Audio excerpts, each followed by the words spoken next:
Although my first home console was an NES that was a hand-me-down from my Uncle Jeff when I was 4 years old, during the 16-bit era, I was a bit of a traitor, we'll say.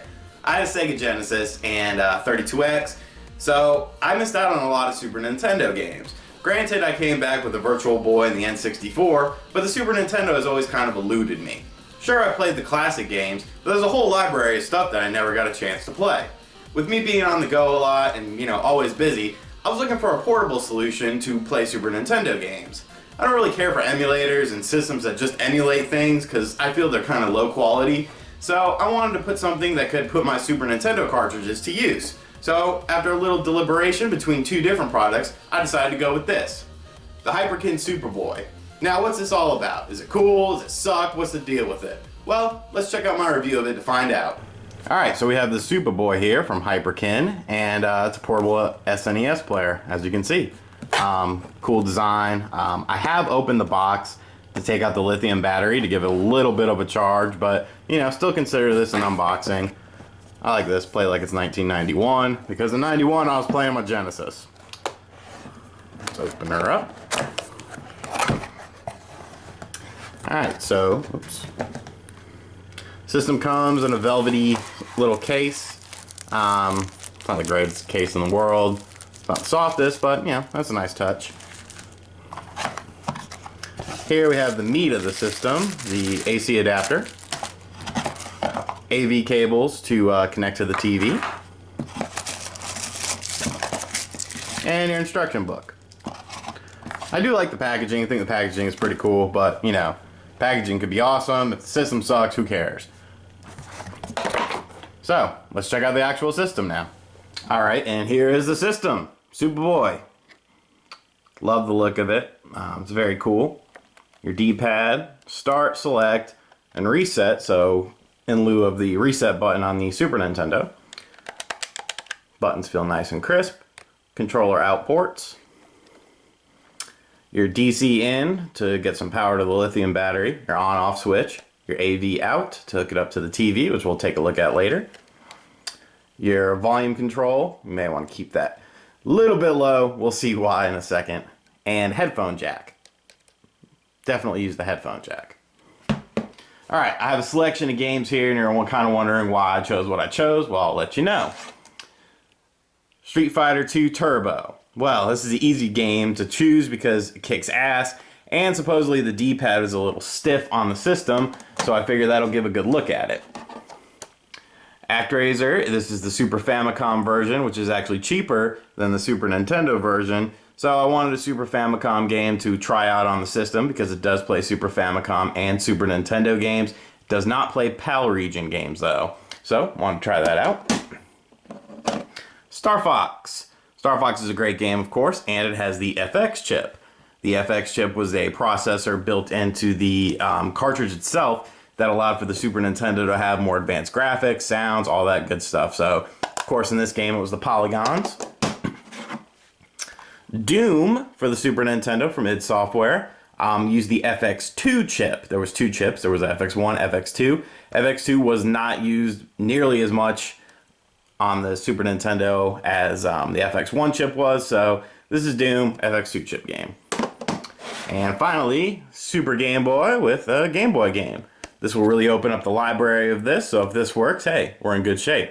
All right, so let's start off the list and check out Street Fighter 2 Turbo. Alright. Boots right up. You hear that kind of hissing noise? That's the speakers. Speakers aren't the greatest quality, so like I said, try to keep them kind of low or utilize the headphones. Personally, I like the headphones just because you're not losing any sound. Let's go ahead and try out this D-pad. Give it a nice little workout. Dun, dun, dun, dun, dun.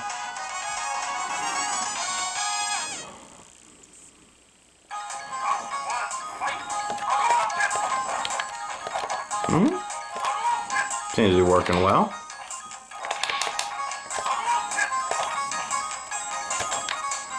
Yeah, I mean, it is a little stiff. That's kind of problematic. Come on, throw it! There we go. It's definitely not exactly like a Super Nintendo controller as far as the D-pad is concerned, but it's not bad by any stretch of the imagination. I mean, it's very serviceable, and you know, feels pretty good. And I'm throwing my Hadokens pretty well.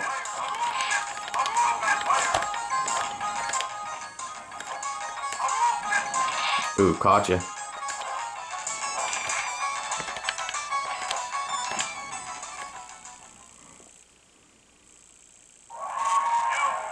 Yeah, I win on a time. That's cool. But yeah, D-pad works fine, I think. So let's check out another game. Next up, we have ActRaiser for the Super Famicom. Alright, very cool. Here's some music. And we have a title screen. This game has a lot more text than I remembered it having, so I probably won't even be able to get like too much into the gameplay. But ActRaiser does work, so Super Famicom games do work, which, you know, it's huge plus for this system. Just because the market for Super Famicom games is a lot cheaper than the market for Super Nintendo games. Super Metroid, you can get it for like 50 bucks cheaper, and it actually has English text. The legendary Hagani game, it's like 400 bucks. You can get it for the Japanese version for like 65. So it's definitely a nice way to boost up your collection with some rare or more expensive games, because Super Nintendo games are just crazy high right now. So yeah, I don't feel like navigating these menus. So we know ActRaiser works, so Super Famicom works. Awesome. Now let's try an FX chip game. Alright, so I was getting ready to show you guys Star Fox with the SupaBoy, but I kept running into a problem. The game wouldn't start up. So I looked online, and supposedly it should work, so I couldn't figure out what was up. But then I looked. You see that? Yeah, you see it. It's not supposed to be on an angle like that. Luckily, a couple of years ago, I stepped on a Super Nintendo cartridge and broke the backside of it and realized I could access it. Yes, I know you can take the screws out and stuff, but I don't have that screwdriver. So I'm going to show you something pretty cool for Shawn's Ghetto Video Game Repairs. Basically, I took a screwdriver and just beat the hell out of the back of it. And now, I can access it with my finger. So, when you put it in normally,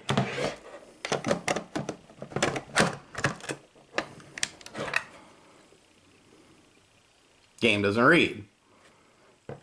However, we will just put it into position and clamp down with our finger on it, like so. I'll actually use my other hand. So what you want to do is, you want to put your finger right on top of that and just hold it into place. And then put it in the system, whether it's a SupaBoy or a Super Nintendo. Put that side in first. Just make sure it's good and see, there you go. It just clamped right in. Oh yeah, Shawn's Ghetto Game Repairs. And we're playing Star Fox. So FX Chip 1 games do work. You might have to ghetto rig it a little bit, but hey, you know what? I get to play some Star Fox, baby, so that's awesome. Alright, let's check out Doom. And Doom's a no-go. I kind of figured this, I had heard it before I purchased the system, so FX2 chip games, there's not many of them, but they don't work on the system for whatever reason, and actually the competitor system that's similar to this is the same way, so, you know, no biggie. Alright, finally, the big test that I want to do, the Super Game Boy. Let's check that out. Alright, got our Super Game Boy with Metroid 2 in it.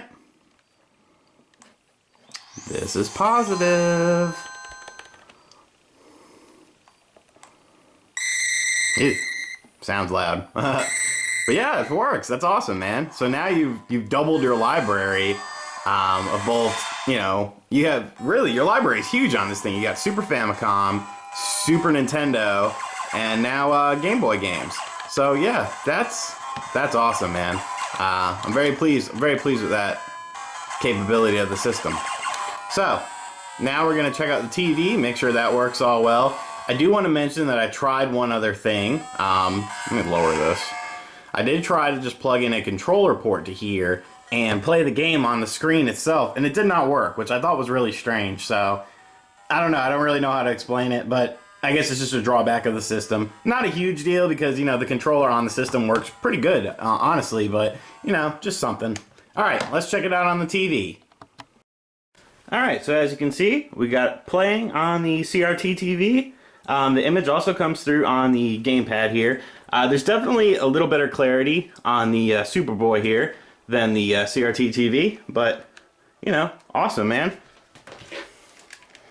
Pick up the Super Nintendo controller that's plugged in, and we're good to go, man. We're playing. So, you know, all in all, everything that I wanted it to do, it does.